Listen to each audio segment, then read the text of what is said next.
नमस्कार दोस्तों, मैं हूं मनविंदर और मेरे चैनल एमबी स्पीक्स पे आप सभी लोगों का बहुत स्वागत है। दोस्तों, अजीब नहीं लगता है आपको अपने देश में देश के प्रधानमंत्री कुछ भी करें,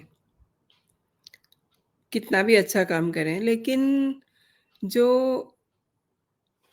विपक्ष है, उसमें कांग्रेस भी है, उसमें और दूसरी पार्टीज़ भी हैं, उन सबको एक तरह से उसमें कीड़े ही दिखाई देते हैं। अब आप देखिए, चलिए थोड़ा-सा और पीछे से मैं बात शुरू करती हूँ। अभी कुछ दिन पहले ही चंद्रयान की सफल लैंडिंग हुई, लेकिन विपक्ष क्या कह रहा है, ये कोई नया काम नहीं किया है, ये तो पहले से ही चला आ रहा है। ओके, ठीक है। अब जो वैज्ञानिक इस काम में जुटे हुए हैं, उनको प्रोत्साहन देने की बजाय उनमें ही कमियाँ निकाल रहे हैं। लॉजिक बहुत सारे हैं इनकी बात काटने के, लेकिन मैं आगे बढ़ती हूँ। जी20 को लेकर के इस समय जो ज़ुबानजोरी और ज़ुबानी जंग चल रही है ना, उसको देख के बड़ी शर्म आ रही है। पूरे देश ने देखा, रादर पूरे विश्व ने देखा कि भारत ने 2 दिवसीय जी20 शिखर सम्मेलन का एकदम सफल आयोजन किया। उस दौरान क्या नहीं देखा, कुछ चीज़ें ऐसी थी जो भारत में रहते हुए भी लोगों ने नहीं देखी थी। भारत ने तो देखी ही, साथ में पूरे विश्व ने देखी। लेकिन ये जो इंडी कंपनी है, इनको उसमें भी खराबी नज़र आ रही थी। यानी कि ये इस हद तक पहुँच चुके हैं कि ये अब एक पर्सनल को नफ़रत करते-करते ना इन्होंने अपने देश से भी नफ़रत करनी शुरू कर दी है। अगर इन्हें मोदी में कोई बुराई नज़र आ रही है, ठीक है, समझ में आता है, लेकिन इन्हें अपने देश का मान-सम्मान, उसकी भी फ़िक्र नहीं रही है। अब आप ये देखिए कि समापन पर किस तरीके से अच्छे मैसेजेस आ रहे थे देश से, विदेश से, लेकिन हमारे कुछ लोग, जिसमें जो न जाने 5-6 बार सज़ा याफ़्ता हमारे लालू प्रसाद यादव हैं, वो और शरद पवार, कितने नाम गिनाएँ, इन सब लोगों को देश के प्रधानमंत्री ने जो सफल आयोजन किया है, उसमें इन्हें कुछ भी पॉज़िटिव दिखाई नहीं दे रहा है। इट मीन्स इनका जो माइंडसेट है, वो कहाँ अटका हुआ है, गॉड नोज़। मतलब होता है ना कि कोई पर्सनैलिटी है, तो उसका क्लैश होना ही होना है। तो इनकी तो अपनी कोई अहमियत भी नहीं है, तो फिर ये किस बात का क्लैश करते हैं? अब कुछ ऐसे मुद्दे जो अवेटेड थे, जो जी20 में फाइनल होते हैं, देश दुनिया ने इस पे बहुत अच्छा फ़ील कराया, नरेंद्र मोदी को भी और पूरे भारत को भी। लेकिन अब देखिए, इनके मुँह से एक शब्द नहीं निकला नरेंद्र मोदी के लिए या देश के लिए कि ये हमारे देश में अच्छा काम हुआ है। यही कह दें कि हमारे देश में अच्छा काम हुआ है। नहीं, देश के कई नेताओं ने तो जी भर के अपनी प्रतिक्रिया दी और उन्होंने तारीफ़ भी की। और कुछ कुछ लोग ऐसे भी थे जो विपक्ष के दल के जो नेता थे, वो बीजेपी के नेताओं से ज़ुबानी जंग कर रहे हैं। अच्छा, सबसे इंटरेस्टिंग मुझे लगा कि राहुल गांधी इस समय विदेश में हैं और वहाँ से ही एकदम इस तरीके के बयान दे रहे हैं जैसे कि बड़े ज्ञानी हों।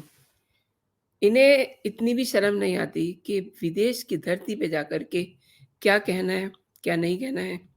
लेकिन बोलना है, वहीं से बोल रहे हैं कि इसमें ऐसा क्या है और जो भारत की गरीबी है, उसको पर्दा ढक के छिपाया जा रहा है। ये वो ब्रिटेन की धरती पे कह रहे हैं। ऐसे नेताओं पे मैं तो लानत भेजती हूँ, really I am telling you. It's very bad. मतलब वो वहाँ बैठ कर के कह रहे हैं कि गरीबी को छिपाया जा रहा है। समझ से परे की बात है। हकीकत को छुपाने की बात वो कह रहे हैं। उन्होंने एक ट्वीट भी किया। इसके अलावा उन्होंने एक जगह बातचीत के दौरान भी ये बात कही। अब उनको ज्योतिरादित्य सिंधिया ने अ, पलटवार किया। उन्होंने कहा कि कुछ ऐसे दल भी होते हैं जिन्हें जब भारत विश्व में एक सितारे की तरह उभर रहा हो ना, तब एक बेचैनी का अनुभव होता है और कुछ लोगों की विचारधारा अपनी लकीर लंबी खींचने की नहीं, दूसरे की लकीर छोटी करने की होती है। यानी कि बहुत ही अच्छा कॉम्प्लीमेंट दिया इन्होंने, मिस्टर सिंधिया ने, और होना भी यही चाहिए। लेकिन अब आप ये देखिए, मल्लिकार्जुन खड़गे, इनके पेट में तो काफ़ी दिनों से मरोड़ चल रहे थे, जी20 को लेकर के कांग्रेस के जो अध्यक्ष हैं, क्योंकि उनको इन्विटेशन नहीं मिला था। तो इनके तो पेट में दर्द होना ही था, लेकिन टेक्निकलिटी को ये नहीं समझते हैं कि इनको इनको इन्विटेशन क्यों नहीं दिया गया? क्या इनको वहाँ पे भारतीय जनता पार्टी के अध्यक्ष दिखाई दिए, जो इनको वहाँ होना चाहिए था? अच्छा, वो क्या कहते हैं, अब जी20 की बैठक खत्म हो गई है, तो मोदी सरकार को घरेलू मुद्दों पे अपना ध्यान आकर्षित करना चाहिए। अगस्त में भोजन की थाली, एक आम थाली, ब्ला ब्ला। अब ये बताएँगे मोदी को कि उन्हें क्या करना चाहिए, कब करना चाहिए, कैसे करना चाहिए। अपना शासन ये भूल गए हैं, 2014 से पहले क्या स्थिति थी। इवन ये महँगाई की बात उठा रहे हैं, तो आज महँगाई की बात कर लें, बेरोज़गारी की बात कर लें, फ़र्क देखें। शासन और कुशासन में फ़र्क अगर ये करना समझते हैं, करना जानते हैं, तो वो भी करके देख लें। लेकिन नहीं, इनको इनको जो नरेंद्र मोदी कर रहे हैं, उसमें कमियाँ निकालनी हैं। शरद पवार इनसे कम नहीं हैं, वो 2 कदम और आगे हैं। उन्होंने कहा कि ऐसे सम्मेलनों की मेज़बानी करना हमारा कर्तव्य है। इस तरीके के आयोजन भारत में 2 बार पहले भी हुए थे। एक बार जब इंदिरा गांधी प्रधानमंत्री थी और वैश्विक नेता भाग लेने आए थे। लेकिन अंडरलाइन कर लीजिए, लेकिन चांदी और सोने की प्लेटें पहली बार देखी गईं। मोदी सरकार अस्वस्थ है। अब कोई इन्हें ये समझाए कि हमारे देश में मेहमान आते हैं तो उनका किस तरीके से आदर सत्कार किया जाता है। जो भी घर में सबसे बेस्ट होता है, वो उनके सामने प्रेज़ेंट किया जाता है। तो अगर उनको चांदी की या सोने की या हीरे लगे चम्मच वहाँ पे उनके सामने रखे गए भोजन के दौरान, तो इनके पेट में क्यों दर्द हो रहा है? क्या ये अपनी सभ्यता, अपनी संस्कृति भूल गए हैं? इतने बुज़ुर्ग हैं, 80 प्लस हो रहे हैं, इनको तो पता होना चाहिए कि मेहमान आते हैं तो किस तरीके से उनका स्वागत करते हैं। अब लालू प्रसाद यादव को ले लीजिए, इनकी भी उम्र कोई कम नहीं है, लेकिन ये तंज कसने में पीछे नहीं रहते हैं। आरजेडी सुप्रीमो कहते हैं कि भारत के आम लोगों को जी20 सम्मेलन से क्या लाभ मिलेगा? हे भगवान! क्या मेंटल स्टेट है इनका? आगे वो जोड़ते हैं कि देश में स्थिति अच्छी नहीं है, महंगाई और बेरोजगारी चरम पे है, लोग भूखमरी के शिकार हो रहे हैं और नरेंद्र मोदी ने चुनाव करीब आते-आते फिर से लोगों को ठगना शुरू कर दिया है। लेकिन इस बार सत्ता से उनकी पक्की विदाई है। हाँ, ये उन्हें ज़रूर जोड़ना होता है कि इस बार तो उनकी विदाई पक्की है। जिस समय वो तीसरी मीटिंग में शामिल होने के लिए आ रहे थे, क्या कहा था उन्होंने? इस बार तो हम मोदी की गर्दन मरोड़ देंगे। अरे! बात करने की तमीज़ तो सीख लीजिए पहले। आप कहाँ खड़े हो के क्या बात कर रहे हैं? आपको इतनी भी तमीज़ नहीं है और आप महँगाई की बात कर रहे हैं, आप बेरोज़गारी की बात कर रहे हैं। आपने बेरोज़गारों को नौकरी देने के नाम पे क्या किया आपने अपने कार्यकाल में, आप भूल गए हैं क्या? 5-5 आपके खिलाफ मुकदमे हैं। किस-किस आपने ट्रेज़री से पैसे निकाले, चोरी किए और फिर आपको उसकी सज़ा हुई। आप सब पे ज़मानती हैं। कुछ तो शर्म कर लीजिए। जब भी आप मुँह खोलेंगे तो आप गोबर ही करते हैं। आई एम सॉरी टू से। और जी20 शिखर सम्मेलन के आयोजन को उन्होंने बिल्कुल छलावा बता दिया है। मतलब उनकी लैंग्वेज में कि आम आदमी को इसका क्या फ़ायदा मिलेगा? आम आदमी को क्या फ़ायदा मिलेगा? ये इन्हें समझाने की ज़रूरत है क्या? अच्छा, इन्हें इन्हें हम क्यों समझाएँ? इन्हें जब ये पता ही नहीं है कि जो हमारे मेहमान आए हुए थे, वो कितनी पावरफुल कंट्री के लीडर थे और क्या-क्या समझौते करके गए हैं, जिनके दूरगामी परिणाम क्या होंगे। अब इन्हें कौन समझाए? इन्हें तो केवल तंज कसने से, चुटकुलेबाज़ी करने से फुर्सत हो, तब तो ये सोचे कि देश के लिए क्या ज़रूरी है, क्या ज़रूरी नहीं है। ये केवल इतना जानते हैं कि कोई अगर ज़रूरतमंद इनके पास जाता है, तो उसकी ज़मीन रख लेंगे और उसको नौकरी दे देंगे। आज बेरोज़गारी की बात कर रहे हैं ये। अपना पास्ट देखें पहले। अखिलेश यादव क्या कहते हैं, ये भी मैं आपको बताती हूँ। समाजवादी पार्टी के मुखिया, यानी कि मुलायम सिंह यादव के सपुत्र और एक बार सीएम भी रह चुके हैं। उन्होंने कहा कि विदेशी मेहमानों को सोने की थाली में 56 भोग परोसा और देश के करोड़ों लोग हैं बस 5 किलो अनाज के भरोसे। अगला चुनाव इसी भेद को मिटाने के लिए लड़ा जाएगा। यानी कि इनके पेट में भी सेम प्रॉब्लम है कि मेहमानों को सोने-चांदी की थाली में 56 भोग क्यों परोसे गए। लगता है कि इन्हें इनके जो माता-पिता हैं, ख़ैर मुलायम सिंह यादव बहुत सीज़न्ड नेता थे। कई मायनों में तो वो काफ़ी अलग किस्म की रिएक्शन देते थे, जिससे मैं कभी सहमत नहीं हुई, लेकिन इनके जैसी बात वो कभी नहीं करते अगर आज वो ज़िंदा होते तो। उन्हें या किसी भी व्यक्ति को ये पता होता है कि हमारे यहाँ मेहमान आ रहा है, तो उसको बेस्ट टू बेस्ट हमें सर्व करना है और वही किया गया और उसी की इन्हें पेट में दर्द हो रही है। इन्हें कैसे समझाया जाए? शशि थरूर ने कुछ सराहना की। शशि थरूर ने दिल्ली डिक्लेरेशन घोषणा पत्र पे अपनी सहमति अ, जो आम सहमति बनी, उसके लिए भारत के जी20 शेर्पा अमिताभ कांत की प्रशंसा की और उन्होंने कहा कि जी20 में भारत के लिए गौरवशाली क्षण था। थरूर ने एक पोस्ट किया था, उसमें उन्होंने ये कहा कि दिल्ली डिक्लेरेशन पर आम सहमति को लेकर के भारत के जी20 शेर्पा का ये कहना कि रूस, चीन से बातचीत की गई, गत रात ही अंतिम मसौदा मिला, जी20 में भारत के लिए गर्व का क्षण है। यानी कि उन्होंने दोनों बातें कह दी हैं। खैर, उन्होंने कम से कम ये तो नहीं कहा कि सोने की थाली और चांदी की थाली, लेकिन हाँ, उनका स्टाइल कुछ थोड़ा-सा पढ़े-लिखे जैसा रहा, लेकिन कम नहीं है वो भी।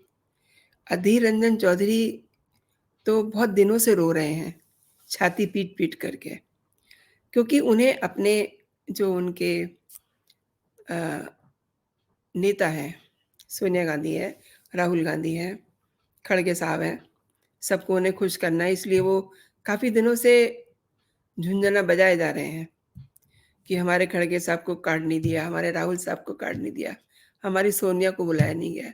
अरे! सोनिया को क्यों बुलाया जाएगा? सोनिया गांधी को क्यों बुलाया जाएगा? वैसे आप मुझे बताइए क्यों बुलाना चाहिए उनको? कोई वजह है क्या?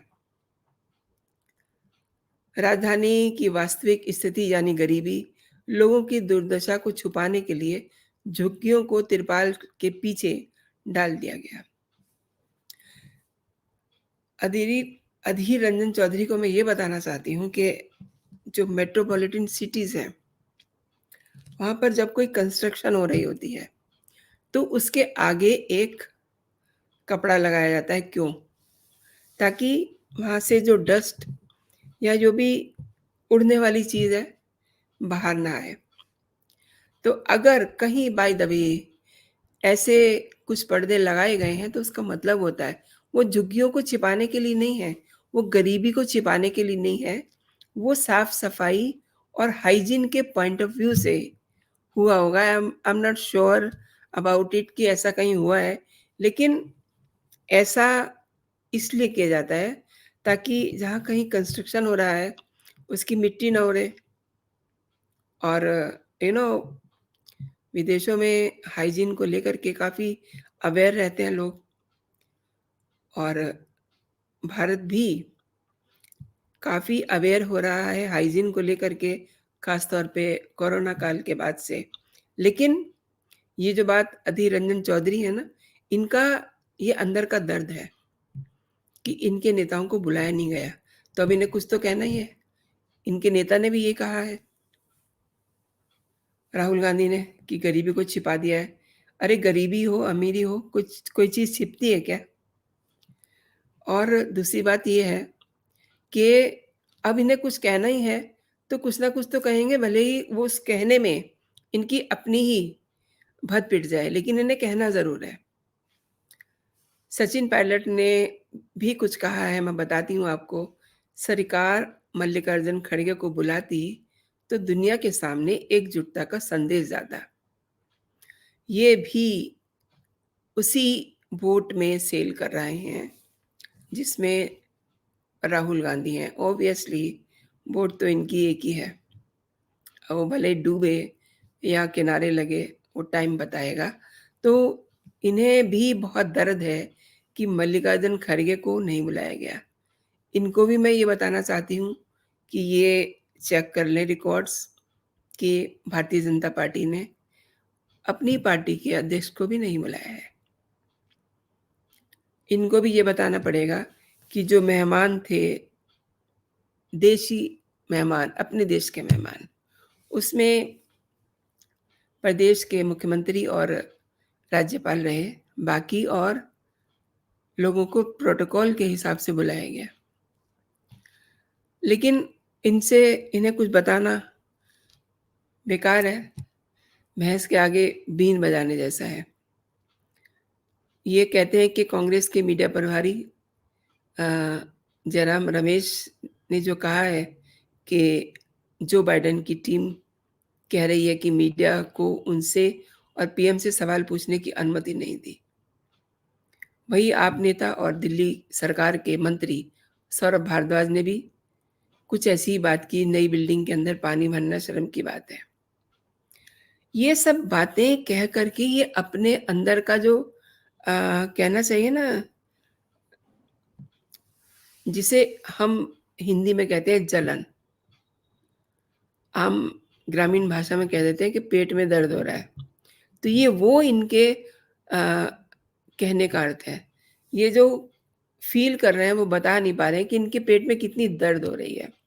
दरअसल 2 दिन तक लगातार, हर पल, हर क्षण नरेंद्र मोदी एक के बाद एक किसी भी पावरफुल कंट्री के राष्ट्रीय अध्यक्ष के साथ खड़े हैं, फ़ोटो सेशन हो रहे हैं, बातचीत हो रही है, मीटिंग्स हो रही हैं, कई समझौते हो रहे हैं।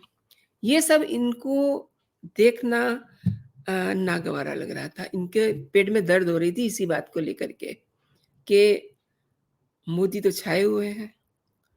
और एक बात मैं आपको बता दूँ, ये जो कहावत है ना, छा जाना, ये इसी को कहते हैं। जो जलवा आपने देखा है 2 दिन देश के प्रधानमंत्री नरेंद्र मोदी का, इसी को कहते हैं छा जाना।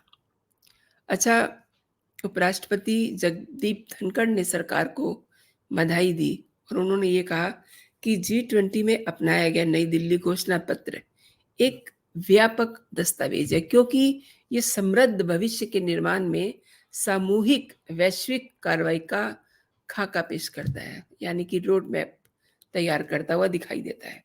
शिखर सम्मेलन के सफल आयोजन और सफल समापन के लिए भारत दूरदर्शी नेतृत्व और पूरी टीम को बधाई। अब आप ये देखिए, ये जो मैंने लास्ट में 2-3 लाइनें आपको बताई हैं, यही जिस्ट है, यही सच है। अगर आपको मेरी बात पे ना भी भरोसा हो रहा हो, तो ये सच है। पूरी टीम जो इस काम में लगी हुई थी, वाक़ई में ही उसको बधाई देनी चाहिए थी इन सब लोगों को, ताकि इनका लगता कि इनका बड़ा दिल है। लेकिन इनका इनका दिल ही बहुत छोटा है। इनके दिल की क्या बात की जाए? ये हमेशा बुरी बात ही करेंगे जब भी मुँह खोलेंगे। तो इनसे कोई अच्छी उम्मीद नहीं की जा सकती। दोस्तों, मैं आपसे भी पूछना चाहती हूँ कि हमारा जो इंडी टीम है, जिसमें बहुत सारे दल हैं, करीब 26 28, ये जो इनके से है, इनका जो टेक है G20 को लेकर के, ये क्या सही है या मैं गलत हूँ? क्योंकि मुझे तो ये बहुत इनके जो टेक हैं बहुत बेकार लगे। इनको कम से कम एक बार बधाई देनी चाहिए थी, फिर जब मिलते बैठते तब कोई बातें करनी चाहिए थी। आप क्या कहते हैं? मैं ज़रूर जानना चाहूँगी कि इनकी बात सही है या गलत है? आप अपने कमेंट सेक्शन में अपनी राय ज़रूर दीजिएगा और ये वीडियो अगर आपको पसंद आया है तो आप इसे लाइक कीजिएगा।